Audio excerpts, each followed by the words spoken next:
Yo, what's up guys, welcome to my humble YouTube channel where I bring you fanfiction that will brighten your days. Before we start, a subscribe is greatly appreciated, and don't forget to leave a like and ring the bell icon so you won't miss exciting new fanfiction stories. Tensura. Melting the Eternal Frost by JackDaWeb. Chapter 5, Birth of Amanas. Rimuru's Pava. What is she doing? Crap. Did she realize I was purposefully keeping my distance from her?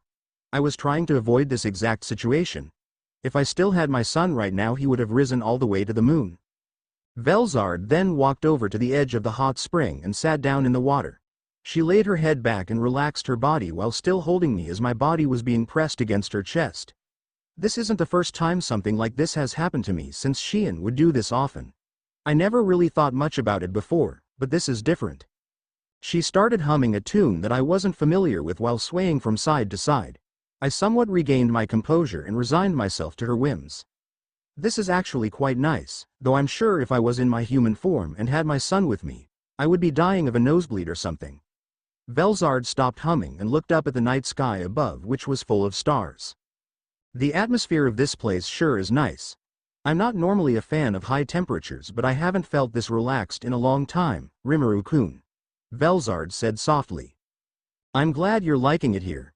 When I accepted your request during Walpurgis, I was actually worried if Tempest would be able to meet your standards, I replied honestly. Foo. Even if it wasn't like this, I would have still stayed. My main reasons for staying here are to monitor your growth and ensure that Veldora-kun is behaving himself. The rest of the wonderful things I encountered here are just bonuses, she explained. I see, that's good then, I replied sheepishly. We stayed in this position for a while, but then Velzard's eyes suddenly began glowing. Her normally blue eyes were now shining with a bright yellow hue, much like mine. I also felt a surge of magical energy radiating from her body, but it was surprisingly relaxing. Hey, Rimuru-kun, could you pick a star in the sky? She suddenly requested. What do you mean, Velzard-san? I asked confusedly. Up there, pick a random star, she said while pointing up at the sky. I looked up at the sky and saw plenty of different stars with different colors and sizes. Some were incredibly luminous and large with a shade of blue or white, while some were rather dim and small. After scanning for a few seconds, I spotted a large and bright blue star which piqued my interest. That one, I said while pointing at the star with my slime appendage. Velzard's eye followed where I was pointing at and nodded. Foo. All right then. Watch this, Rimuru-kun, she said as she raised her hand to the sky with her open palm facing upward. I was confused as to what she was doing. Then she suddenly closed her hand into a fist. Nothing happened at first, but after a few moments, I witnessed something incredible. Velzard's hand began glowing brightly and the surge of magicules coming from her grew even stronger. The light was so bright that I had to look away from her hand. A few seconds later, the light died down and I turned my head to look up at the sky. What I saw was unbelievable. What the hell? The star that I picked out just outright vanished from the night sky. Now it was pure darkness that blended in with the rest of the night sky where the star once was. Did she perform some type of magic? Or did she actually destroy the whole damn star just like that? Velzard lowered her hand to my level and opened it, revealing a tiny glowing mass. I seemed to be shaped like a snowflake, but it was a bit hard to tell because of how brightly it shone. The thing was also incredibly cold, which is very paradoxical considering how much light this thing was emitting. What did you do, Velzard-san? Where'd the star go? I questioned worriedly. Foo. I just converted the energy coming from that star into a condensed form. All the thermal and light energy coming from that faraway star was turned into this object. The star wasn't destroyed, but because of its distance, it'll be a long time before it appears in the sky again. She explained nonchalantly while shrugging as if she didn't just say something crazy. Just like that? I thought she destroyed the entire star or something ridiculous like that. I wouldn't be too surprised if she could actually do it. She just condensed light years worth of heat and light energy into a tiny form factor. Her serenity and cheerful mood right now almost made me forget that she is indeed very terrifying. That's impressive. I have no words, you truly are incredible, Velzard-san. I praised genuinely. She giggled in response and began gently patting me with her other hand. What will you do with it, Velzard-san? I asked curiously with my eyes glued to the glowing object in her hand. I want to give this to you. Since you have a subspace of sorts, you could store it in there and use it as a source of magicules in case you need to recover. Consider it a gift from me to you, she said earnestly with a soft smile. Are you sure? I asked meekly. She smiled and nodded in confirmation. All right then. Beelzebub, I commanded quietly and consumed the glowing mass from Velzard's hand. Raphael sensei, how much magicules does this thing contain? The object contains an immense amount of magicules in a heavily condensed state. A rough estimate shows that this object has around 10 times Master's current capacity. It can also be used to recover your magicules if you ever run low, just Velzard explained earlier. 10 times? That's insanely ridiculous. Perhaps that's expected since all that heat and energy originated from a star that was probably dozens of light years away. I basically now have a battery with me that I can use to recharge myself at any time. Begin analyzing the object, Raphael sensei. I'm sure there's something interesting we can gain from it. I doubt I'll be running dangerously low on magicules any time in the future, but don't use it up completely since it might come in handy. Understood, Master. Foo, so you have that ultimate skill, Rimuru-kun? Velzard asked suddenly with a curious tone. Crap, I screwed up. Why yeah. Beelzebub is one of my most useful skills. I answered meekly and she perked up in response. What do you mean by one of? Are you saying you have more, Rimuru-kun? She questioned further in a teasing manner. Shit. I accidentally blurted out too much. What should I tell her? I can see her eyes peering into my very being with a very expectant look. Well. I guess you could say that. I've never had to divulge my skills since no one's ever asked about it. Not even my subordinates know about them, and I do prefer keeping all this information under wraps, you know? I explained briefly. That's understandable. But now that I'm asking you directly about it, what'll you say? She asked with a smug grin on her face. I slightly panicked internally and began thinking of an answer. The only one who knows about my skills to an extent is Veldora. He briefly explained to me that a skill that can talk is something that's never been heard of before. This means that Raphael is an incredibly unique case on top of being my most powerful skill. While I would normally refuse to divulge any information regarding my arsenal, the situation I'm in is a bit tricky. Velzard is quite literally the most powerful person in existence, and she just decided to ally with Tempest.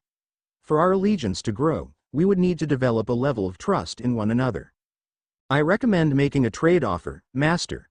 In exchange for information on your skills, Velzard must divulge information about her skills, particularly her ability of time stop. Raphael made an interesting suggestion. Ha. As expected of her opportunistic nature, she wants information on Velzard's skills to potentially copy them. If she manages to analyze and replicate time stop, it'll greatly benefit me and further increase my arsenal. As expected of you, partner. Thank you. You're welcome, Master. I'll tell you about my skills, but in exchange, you must tell me about yours. I'm very curious about your ability to stop time. I offered a trade and Velzard's smile grew wider.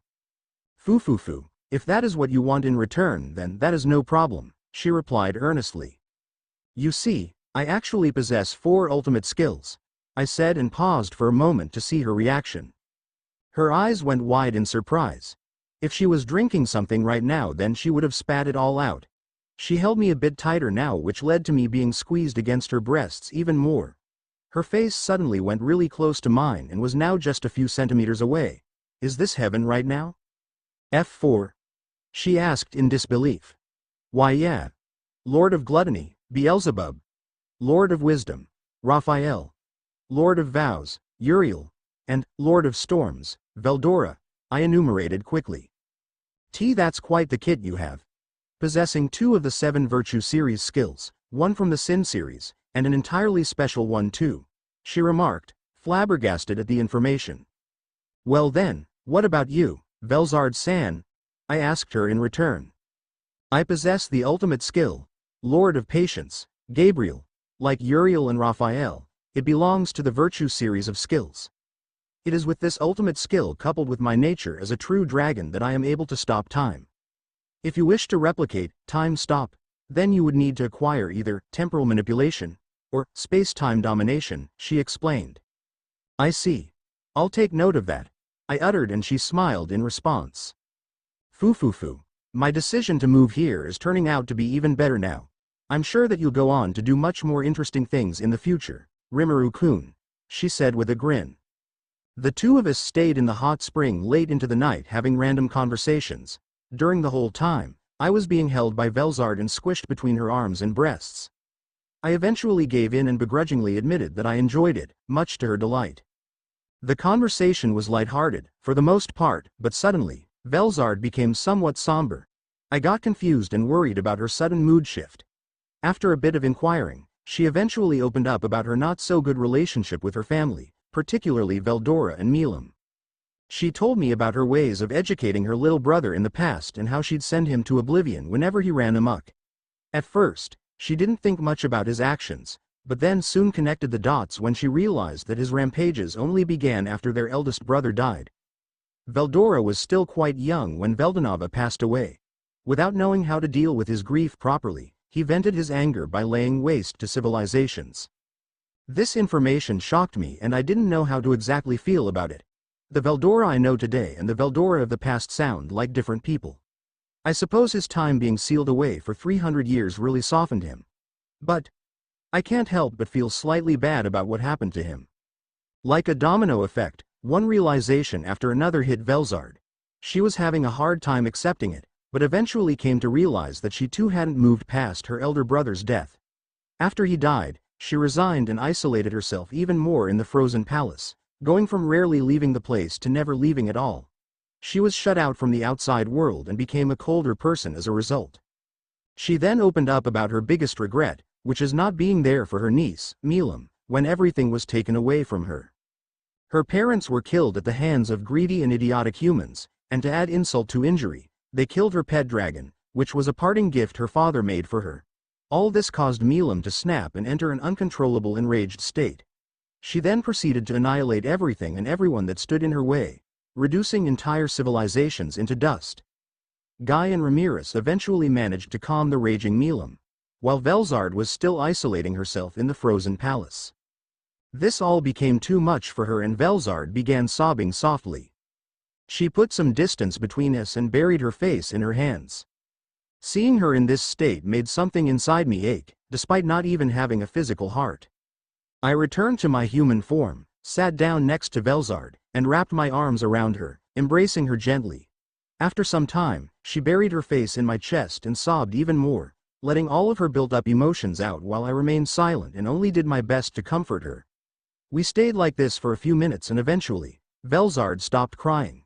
After washing her face with water, she looked up at the sky solemnly before turning her head toward me with a soft smile.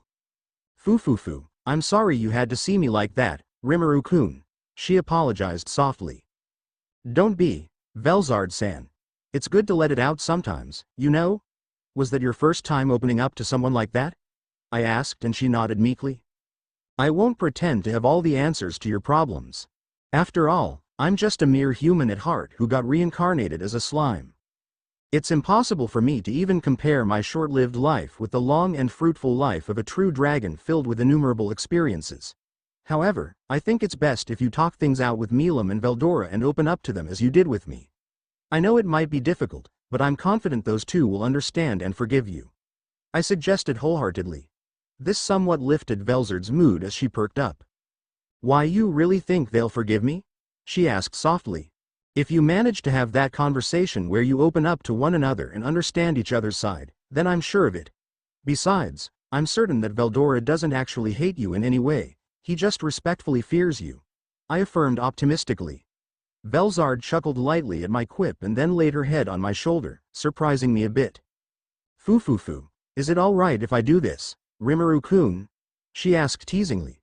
Sigh, she's back at it again, but I'm glad she's not sad anymore. It's fine, Velzard-san. I replied shyly. Thank you for the advice, Rimuru-kun. Foo, I'm the one who's supposed to be supervising you, but it seems that our roles have reversed, she joked. No need to thank me, Velzard-san. And don't say that, you're already helping me a lot, and I know you'll do a lot more to help me grow. I retorted and she giggled in response. I guess you're right. Also, I've decided that I'll have that conversation with Veldora-kun tomorrow. As for Milam, I'm not sure if it'd be okay for me to just suddenly show up to her domain, she said. Ah, about that. Milam visits Tempest quite often, so you might get your opportunities soon, I stated, which reassured Velzard. That's good. Anyway, it's getting kind of late now. Let's go to your home, or I guess our home now, since I'll be living there now too, foo, she teased quietly. Yeah, we spent a lot of time here, but it's good to wind down and relax every now and then, and this place is good for it, I replied. Velzard got out of the water and I immediately turned the other way. Realizing my predicament, she teased me to oblivion and I almost died of a metaphorical nosebleed as she embraced me from behind while still fully undressed, which meant we were having bare skin-to-skin contact. After some more teasing from her and me getting embarrassed to hell and back, we finally got changed and began walking home. It was already late at night when we walked through the city. The vibe was incredibly peaceful. It was silent, with only cricket noises along with our footsteps being heard. Only a few city lights were left turned on, which gave the whole place a somewhat eerie yet serene atmosphere. Velzard and I remained relatively silent during our walk and only spoke occasionally. When we arrived at my home, it had already been expanded just as I asked. It still looked like a traditional Japanese house, but it now had 2 floors and covered a larger area. The bottom floor contained the living room, kitchen, and a mini library full of manga. The second floor is where all our 3 rooms are located, each one being designed to our liking. Entering the house, we saw Veldora in the living room lying on the couch and reading a volume of Jujutsu Kaisen. Yo, Veldora, we're back, I greeted him, getting his attention. Good evening, Veldora-kun. Velzard followed. Oh, good evening, you too, he replied before going back to reading. Sigh, this guy can never take his attention away from his manga for too long. Since it was already pretty late, Velzard and I walked up the stairs and after saying goodnight to each other, we entered our respective rooms. I turned off the lights and jumped onto my bed, mentally exhausted from today. Lying down on my back and staring at the ceiling, I thought about the events that took place today. During the Walpurgis meeting, I managed to gain the ability to move in time stop, thanks to Raphael, and Velzard decided to move to Tempest. I learned of Diablo's origins as a primordial demon and truly realized just how many big shots are on my side. The Tempest executives and later the citizens were introduced to Velzard, who just became my newly appointed supervisor. We toured around Tempest while getting to know more about each other and eventually relaxed in the hot springs. Too many noteworthy things occurred during our bath and it's safe to say this night became a new core memory. After replaying today's events in my head, I activated sleep mode and dozed off. Third-person POV business was slowly going back to normal in Tempest after a few days. The country took in the lycanthropes from Urzania as refugees since their capital was blasted off the map by Milam. Merchants soon returned as the war was now declared over, causing trade to increase and the economy of the nation to rise again. Many different construction projects also began swiftly thanks to the arrival of more manpower. Things were going swimmingly, however, there was some awkward tension building up in a certain household. After some encouragement from Rimuru, Velzard finally approached Veldora and asked if they could have a one-on-one heartfelt conversation as siblings. Veldora was nervous but gladly accepted, much to his sister's surprise. A soundproof barrier was erected around the house and they began conversing. Veldora explained his side of things, which more or less confirmed what Velzard had already realized earlier. He felt lost and angry at humanity after the death of their eldest brother. Because he was so young at the time and had never experienced grief of any kind, he vented his frustration by decimating human nations. After looking back at his past actions, he deeply regretted everything he did, but to his surprise, his sister comforted him. Velzard then explained her side, saying that even though she was enraged at the humans, she didn't want to destroy her elder brother's creations since he valued them so much. At first, she thought she was mad at the fact that her little brother was wreaking havoc in Veldonava's world. Without thinking, she punished him with death or through severe beatings. Truthfully, however, she admitted that deep down, this was her way of venting her anger and frustration. Only this time, it's much worse, since her target was someone who had nothing to do with her grief, and in fact, he even shared the same grief as her. She hated herself, cursed herself, and apologized profusely to her little brother while sobbing uncontrollably. Velzard couldn't even look him in the eye, too ashamed to call herself his elder sister. However, against all her expectations, Veldora embraced her gently. He said that although he was always terrified of her, he never once hated her, and even understood why she treated him the way she did. He told her that he had already forgiven her and only wished that they could improve their bond as siblings from then on. Rimuru was watching their conversation from afar, although he couldn't hear a word as he didn't want to pry too much. He saw the conclusion of their talk as both siblings appeared to have reconciled, much to his delight. He was glad that his sworn brother and Velzard were now on good terms and vowed to help her reconnect with Milam as well. Rimuru's pav man, I'm glad those two finally had a heart-to-heart conversation. I was worried that they might not get along when living in the same house, but I guess it's all good now. With their bond restored, I'm positive that only good things will come from it. I then teleported inside the sealed cave, just in front of where Veldora was imprisoned when I first met him. This place sure brings back memories. My most recent visit here was right after my Demon Lord evolution when I unsealed Veldora. It sure hasn't changed much, or at all for that matter.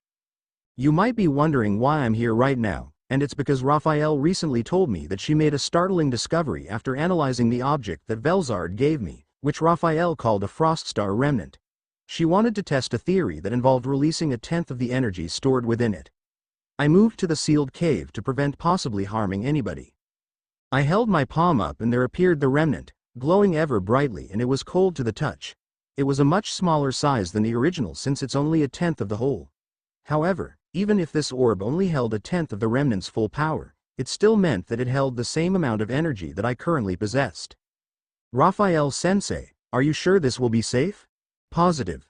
I've run the calculations numerous times and concluded that this Froststar remnant holds the key to evolving Master further. You still haven't explained what this thing even is. Apologies for that. I will explain it now. The closest thing I could compare this remnant to is a Demon Lord seed. Possessing a Demon Lord seed is the initial requirement one must fulfill in order to evolve into a true Demon Lord. This remnant is similar in that aspect. The major difference is that an individual must satisfy two very specific conditions to become compatible with it. So it's like a multi-layer quality check system then. I have to meet specific conditions to become compatible with it, after which, I will be able to qualify for another evolution. That is correct. That seems hella convoluted. What are the two conditions, and have I satisfied both of them? The first condition requires the individual to have an established soul corridor with a true dragon. Master has already satisfied this thanks to your soul corridor with Veldora. The second is to possess a skill with incredibly high analytical and computational capabilities. So I've met both conditions then? I'm afraid only partially so. My analytical and computational capabilities weren't considered high enough for the second condition to be met. I apologize for my incompetence, Master. Oi! Don't say that, Raphael-sensei. Your analytical and computational capabilities are unmatched. That just means it's probably impossible to satisfy both conditions since there's no way you weren't deemed good enough. I call complete bullshit. It's not entirely impossible, since I did manage to find an alternative way to achieve compatibility with it. Instead of assimilating with the whole fragment at once, it could be broken down into 10 equal parts, which would then make the process possible, albeit much slower. For real? You never cease to amaze me, partner. Even when faced with an impossibility, you find your way around it. I'm truly thankful to have you with me. I am grateful for your praise, Master. Oh right, I just remembered now, I promised to give you a name, didn't I? You've been with me since the very moment I reincarnated into this world. You've guided me throughout my journey and helped me face against impossible odds. I think out of everyone I hold dear, you're the most deserving of a name, and a special one at that. From this day onward, you shall now be known as Seal, my eternal partner, and the one who makes my path clear like the sky and the heavens above. At that moment, I felt a massive change occur within my soul. A surge of power overcame me as I sensed the birth of a new entity. The flow of energy lasted for a few seconds, and after a while, I felt normal again. I searched the depths of my soul to see the change that I had just undergone. And there I saw her, the newly evolved ego that exuded the very definition of divinity and wisdom. I am Seal, a manas, or a theosophical core, and the unifier of all skills. I exist within the soul of my master, Rimuru-sama, and I will do my best to support you from now on. It will be my pleasure to work with you.